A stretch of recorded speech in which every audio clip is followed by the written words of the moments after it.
In this week's parasha Vayishlach, Yaakov finally meets up with his brother Esav, fearfully so.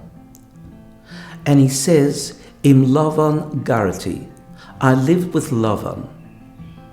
What's the import of telling his brother that he lived with the wily Lavan, the father-in-law who tried to cheat him all the time? So the commentators give us a deeper understanding. The word Garti, I lived with Lavan, also means I was only temporarily there. The word Garti, as opposed to toshav, means living temporarily on a piece of land rather than permanently. And the word Garti also has intrinsically within the word the notion of stranger. Sometimes the word ger is used as a stranger. What he's telling his brother is, please take note, I was not there permanently. My mind was constantly focused on the future, which was beyond Lavan. And in a sense, we can transpose that to our own lives. We are just temporary visitors in the world of time and space. 120 years, please God. And then we return. We are only in a state of Garti.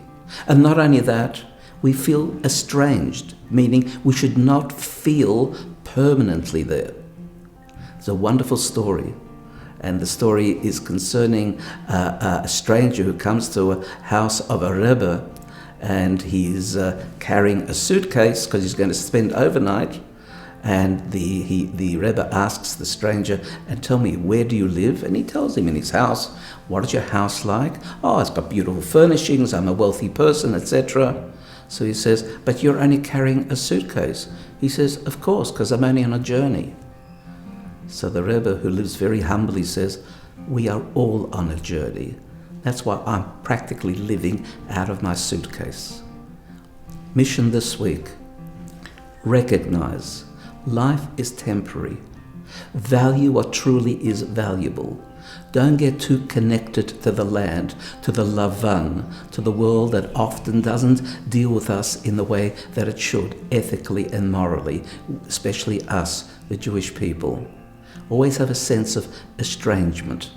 The permanence is with your deeper values. Maintain your Jewish spiritual values. That's where truth lies.